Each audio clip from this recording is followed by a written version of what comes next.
Most authors know they need to start with a hook if they want to convince their readers to read their book. But your ending is just as important.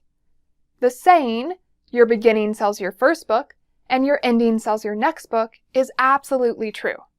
So today I want to talk about getting to the end, how to satisfy your readers. Readers want a book with a satisfactory ending. That means you make good on your promises and you answer the questions you set up throughout the book. That also means leaving your readers with an emotion. What emotion that is, whether it's joy, despair, or terror, is up to you. This is Ignited Ink Writing, a channel dedicated to helping authors like you transform your writing so it lingers with your readers, because writing that lingers gets remembered and recommended to others. I'm Caitlin Burvey, editor and writer. Let's start with how to satisfy your readers. A satisfactory ending answers the questions you posed throughout the book. Does Harry Potter get the Sorcerer's Stone by the end of J.K. Rowling's first novel? Who killed Mr. D in The Lucky Hat Mine by J.V.L. Bell? Do Romeo and Juliet end up together in William Shakespeare's famous play?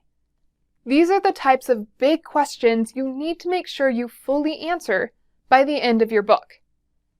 Some smaller questions might be things that you can hint at without full-out answering, but the major questions need that satisfactory answer. Here are some examples of the types of questions you might need to answer by the end. For fiction, were the stakes won or lost? Has the mystery been solved? How has the world, town, setting changed or not during the course of the story? Which characters got what they wanted and which didn't? Do your characters still want the same things? How have your main characters changed or not?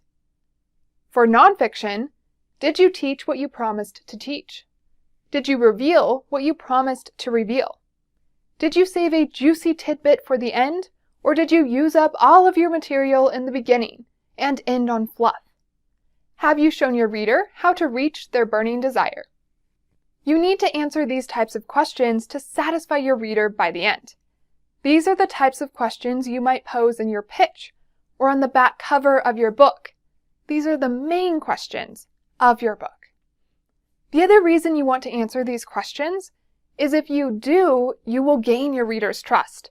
That means in later books, you'll have some leeway.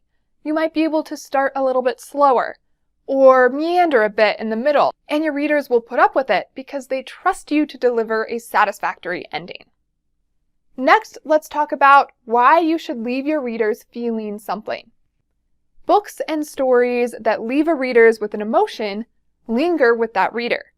It's the emotion that leaves your reader thinking about your characters, your plot, your concepts, any other aspect of your novel. That is the lingering quality. Ending on emotion is satisfactory because even if it's negative, that emotion means something has changed by the end of your book. For fiction, your characters have arced, your plot has arced, your setting is vastly different than when you began. Something major has happened. For nonfiction, your reader has been changed by the end. They've learned something they can use to transform themselves. Answering those big questions we talked about shows something has changed and goes a long way in creating this emotion. Now, up until this point, I've avoided spoilers, but we are talking about endings here. So I'm going to talk about the end of J.K. Rowling's first Harry Potter book, Harry Potter and the Sorcerer's Stone. If you haven't read it yet, you might want to skip ahead. By the end of Harry Potter and the Sorcerer's Stone, readers know, yes, Harry Potter gets the Sorcerer's Stone. Yes, he prevents Lord Voldemort from regaining his power through the Sorcerer's Stone. The stone is destroyed, and Harry and his friends all survive relatively unscathed. So we know that the stakes have been won or lost, the characters have been changed, and Harry has found his place in the magical world. These are all big questions that were posed throughout the novel, and the ending is satisfactory because they are answered. The ending is also satisfactory because those answers create an emotion. In this case, it's joy. Readers are excited and thrilled that Harry has survived, and overcome the challenges posed throughout the book. Nonfiction's a little bit different. In Stan Latoury's Write Worlds Readers Won't Forget, he promises that by the end of the book, you'll be able to write worlds readers won't forget, hence the title. And he does this. He teaches his readers how to use the weather, society, the environment, buildings, ruins, and more to create an unforgettable world.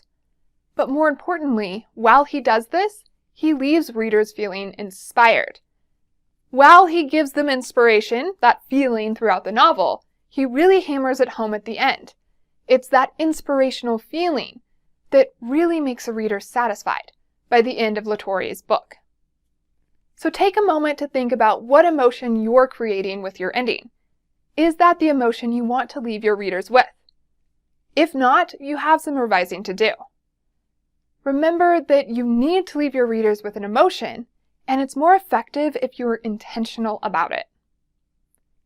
So now that you know about emotion, let's talk about how cliffhangers are not satisfactory. The opposite of a satisfactory ending is a cliffhanger. That's because cliffhangers are not an ending, they are a stopping place. When you leave your readers with a cliffhanger, you have not made good on your promise to deliver an ending. You haven't answered those questions. That means you have betrayed your readers' trust. When they bought a book, the inherent promise in a book is a complete story to some degree. Series don't fully end, but they don't always have to end on a cliffhanger either. You promised an ending, and you did not deliver on that.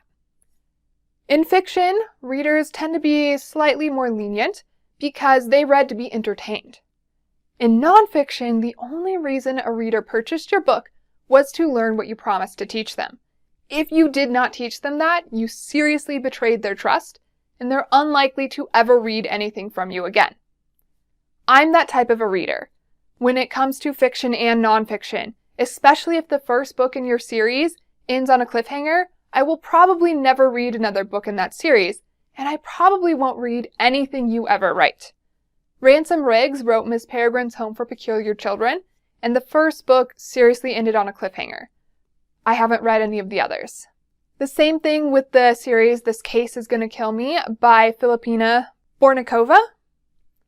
Her book ended on a cliffhanger. That one was a little bit unintentional. What was supposed to be the major plot ended up getting overtaken by a different plot, but still, it was so unsatisfactory that I'm not going to read another one. Some readers are not as intense about it as I am. I recognize I'm a bit extreme. So some readers are going to forgive you a little bit. I will say there's one time when cliffhangers can be somewhat useful. That's if you're doing a rapid release. Today's readers have been trained by things like Netflix and Hulu to binge watch, to binge read. So if you do a rapid release of books in your series, they're likely to purchase and read all of them. So you can get away with a cliffhanger here and there. I still don't like them, but some readers don't mind it as much when you do that. It can be an effective way to keep them reading. If you're going to use cliffhangers, try to limit yourself to 2 per series. Only 1 if it's a trilogy. That way you will continue to satisfy your readers even though you throw a wrench in there every now and then. Someone like me is willing to be more forgiving if most of your books end satisfactorily. Next, I want to share an editor's advice on getting to the end. Before you can write an ending that satisfies your readers, you might have to write a few that don't. Often, endings are made satisfactory and filled with emotion during revision, which means you have to get to the end before you can revise. A lot of writers are really good at beginnings because they start a lot of stories, but they're not so good at endings because they don't always finish them. So I want to challenge you to finish your stories, to write to the end even if you don't intend to revise them or publish them.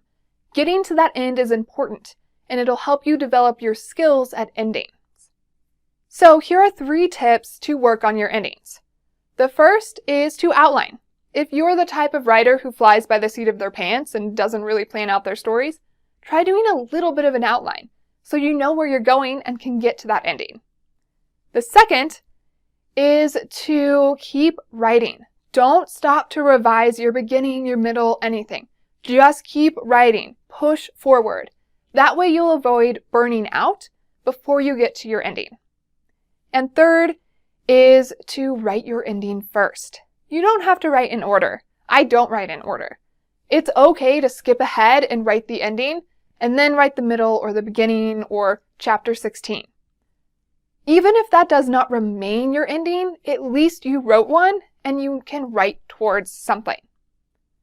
So those are my 3 ways to practice endings to make sure you get there. Even if you don't use them, keep writing. What's a book that has a particularly satisfying ending to you? Share it in the comments below. And for more videos on crafting endings and other aspects of writing, subscribe to Ignited Ink Writing, a channel dedicated to helping authors like you transform your writing so it lingers with your readers. Because writing that lingers gets remembered and recommended to others.